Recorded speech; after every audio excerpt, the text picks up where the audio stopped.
Hi everyone, my name's Sheena. I'm one of the endocrinology registrars here at Conquest, and I've got a case for a referral that was sent to us with a lady who presented to a neurophysiologist with bilateral carpal tunnel syndrome. So a lady was referred to neurophysiologist as she was experiencing signs and symptoms of carpal tunnel syndrome bilaterally in August, and she underwent some nerve conduction studies which confirmed this.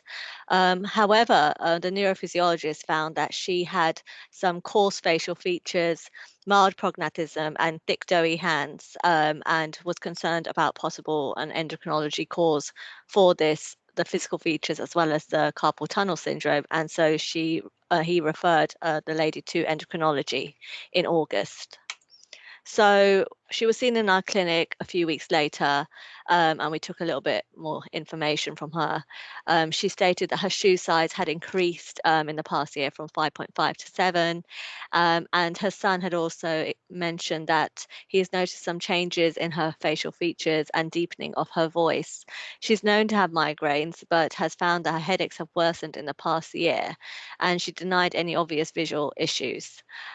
She denied any PR bleeding or melena, but did describe some IBS-like symptoms.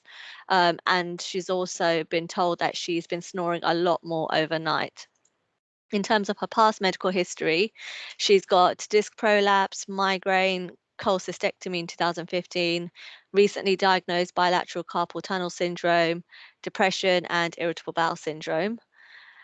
So we did some basic pituitary profile bloods and found that her IGF-1 levels was very raised at 99.1, and I've got the normal range over here.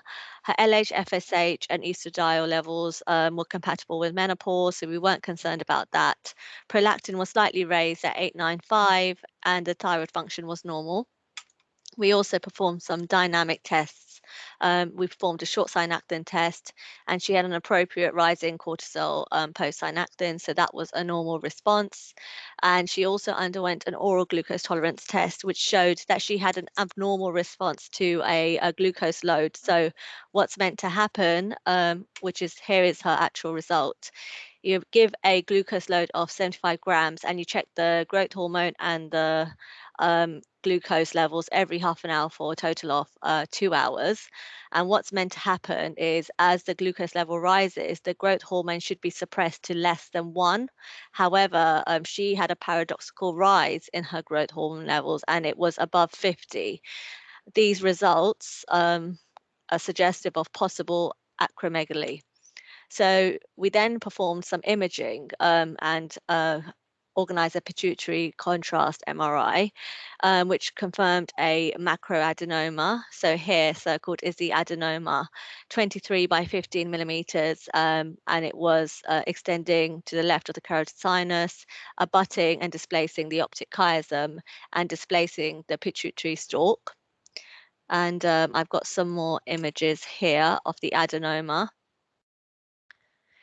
So we referred her to ophthalmology for formal visual field testing, and it confirmed a left eye superior temporal quadrantopia.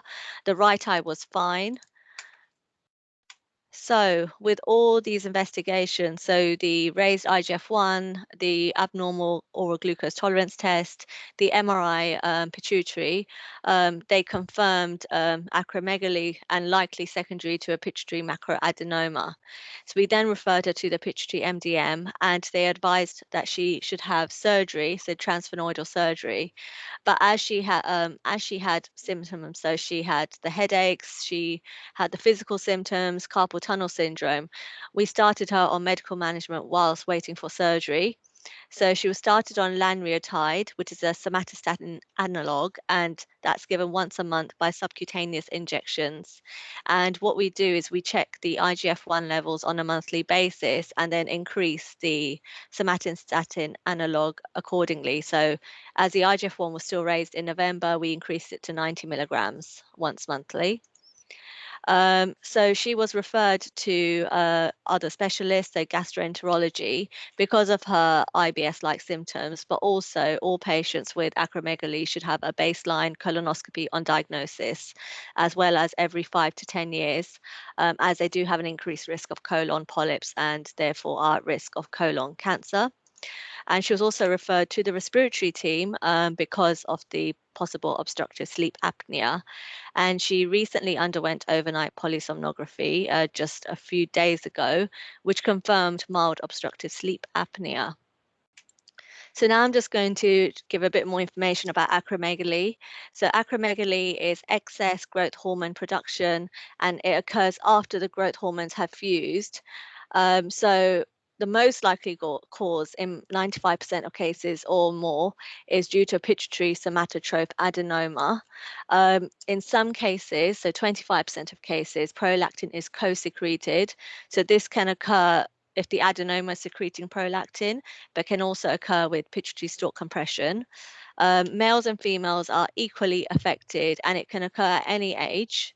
And it is very rare. It only occurs in 5.9 cases per 100,000 people and has a very insidious onset, so often is diagnosed quite late. So in terms of physical features, so here are some photos. So here showing kind of thick, doughy hands, and this is a positive fist sign. So if they try to make a tight fist, they're unable to cover their fingernails with the center of their palms. And here are some pictures of a lady in a kind of 10-year span, which shows her facial features changing, like her thickening of nasolabial area, the nose is thickening, they've got a thickening of the lips, some prognathism when the jaw comes out a little bit more, and she just got overall quite coarse facial features in the last photo. And here are some is a diagram of what happens, the physical features. So increased frontal bossing, and you've got loss of oval facial features, prognathism, parotid hypertrophy. You can also get widening of the spaces in between the teeth.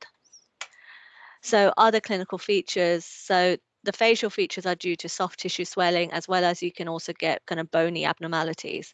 The soft tissue swelling can cause increased sweating. Patients are more likely to get skin tags, and you get increased skin thickness. Because of the soft tissue swelling, you can then are more likely to get obstructive sleep apnea. So you get macroglossia and you get soft tissue swelling, which can cause obstruction of airflow when sleeping and then snoring. And the soft tissue swelling also leads to carpal tunnel syndrome. You can also get arthritis because an arthropathy because the IGF-1 and growth hormone causes an increase in the kind of cartilage overgrowth, and then you can get joint pain, and that's often irreversible even with treatment. A lot of patients do state they feel generally quite tired, and that's one of the most common symptoms, and that is due to a combination of factors. So it can be due to kind of obstructive sleep apnea, it can be due to kind of heart issues that can occur with acromegaly, and also diabetes is more common. And also some patients report an alteration in sexual functioning, so decreased libido, oligomenorrhea, amenorrhea, infertility, which can be due to high prolactin levels or can be due to hypogonadotrophic hypogonadism. So other clinical features, so you've got cardiovascular complications, which is due to hypertrophic cardiomyopathy often as you get increased growth of all the organs, and that can lead to hypertension, arrhythmias, organomegaly, as I mentioned, because of the trophic effects of the IGF-1 and growth hormone. So you can get a goiter, for example, enlarged prostate. Um, so when someone has increased growth hormone levels, it can make them insulin resistant and therefore can lead them to have impaired glucose tolerance and diabetes. So patients may suffer from symptoms of diabetes such as polyuria, polydipsia, lethargy. Headache is extremely common and occurs in about 50% of patients presenting with acromegaly. And this may be due to the adenoma or maybe due to the actual direct effect of growth hormone. Visual field defects is something that we always have to look for with someone with an adenoma, especially if it's showing that there's compressing the optic chiasm on the MRI pituitary. But this only occurs in around 10% of cases and is classically a bitemporal hemianopia. And cranial nerve palsies can also occur because of the adenoma. Signs and symptoms of hypopituitarism. So it's important to do a full pituitary profile when someone's diagnosed with acromegaly, just to make sure there is no other deficit. And there is an increased risk of colon polyps, so it occurs in around 20% of patients with acromegaly. And this can lead to obviously colon cancer. So that's why it's so important to do baseline colonoscopy and also follow-up colonoscopies. So in terms of investigation, so serum IGF-1 is one of the most useful tests that you can do and is very sensitive for acromegaly. So if it is raised, it is extremely likely a patient has acromegaly. And it's very useful compared to growth hormone, because unlike growth hormone levels, it doesn't fluctuate throughout the day. It's not affected by sleep, exercise, diet, whereas growth hormone levels do vary quite a lot in the day. Oral glucose tolerance test should also be performed if the IGF-1 level is equivocal. And as I mentioned before, with the oral glucose tolerance test, what you'd expect is a paradoxical rise in growth hormone levels with the glucose load. An MRI pituitary should be performed to look for an adenoma, so a micro or macro adenoma, and to also assess if it's compressing the optic chiasm. Most commonly, it is a macro adenoma. And if there is any sign of compression of the optic chiasm, you should get formal visual field testing done. And then you should have a full pituitary profile, as this lady had, just to make sure that all the other hormones are fine. So in very rarely, you can get acromegaly due to ectopic neuroendocrine tumors. Say, for example, you don't find an adenoma on the MRI pituitary, but the patient clinically has acromegaly and has raised IGF-1, and the oral glucose tolerance test is abnormal. You could consider doing a PET scan with radio-labeled somatostatin analog and growth hormone releasing hormone levels to see if there's any kind of sign of any neuroendocrine tumor elsewhere releasing growth hormone or GHRH. In terms of management, so first line is transsphenoidal surgery. That's even if a patient's asymptomatic or if it's a microadenoma, because if a patient isn't treated, they've got high risk of mortality, and medication would have to be given lifelong. It doesn't regress on its own. So we refer this lady for transsphenoidal surgery because she was symptomatic. She had optic chiasm compression. The only case where a patient shouldn't be referred for surgery or considered for surgery is if they've got, say, a very low life expectancy, very frail, not fit for surgery. Somatostatin analogs can be used to lower the IGF-1 levels, so octreotide, lanreotide, pasireotide. And if the prolactin is raised, you can also give dopamine agonists such as cabergoline. And pegvisomant is a growth hormone receptor antagonist, which can also be effective in controlling the hormone levels if somatostatin analogs are not controlling it, but is not used that commonly. And radiotherapy can also be used to control it, but radiotherapy does have its risks, such as panhypopituitarism.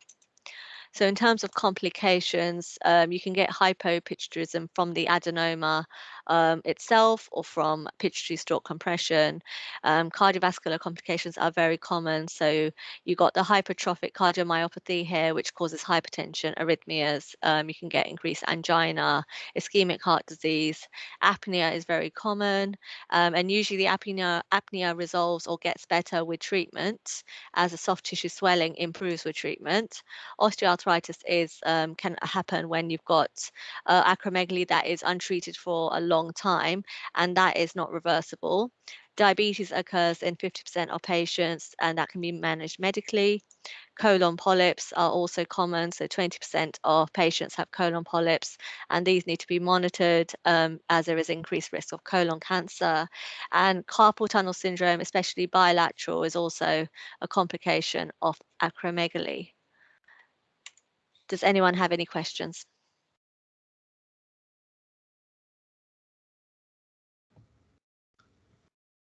Seems to be very quiet. Yeah, I think, like I mentioned before, I think it's interesting because of in this day and age when we are doing a lot of remote consultation. these cases could be missed. I think it's a quite interesting observation from the neurophysiologist. Thought about this diagnosis and referred appropriately. So we need to think about the basics always in clinical medicine anyway. And the presentation simple features could be like in this case just a carpal tunnel syndrome, but some people can present with the headaches, sweating, things like that. Those are the other common presenting features as well, so we have to keep that in mind. The medical the treatment wise, I think the patient is still waiting for the surgery. Unfortunately, there's a bit of waiting time for the surgery at the moment, but we have to because of a symptom, we started the medical management earlier while waiting for surgery. So hopefully she should have the surgery sooner. Any queries, or you can type in with the thing, or you can ask.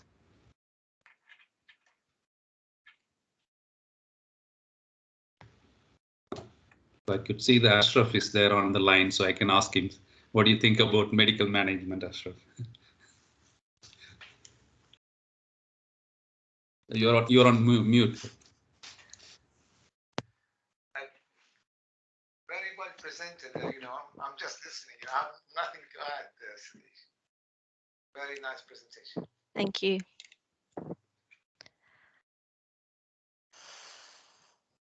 Any other queries? No.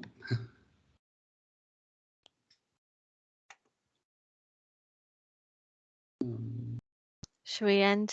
Yeah, I think that's it. There's nobody there. Nobody's coming out with any questions. So I think thank you very much. Thank you. Thank you, Sheena. All right. Bye. Thank you. Bye. Thank you both. Thank you, Oliver.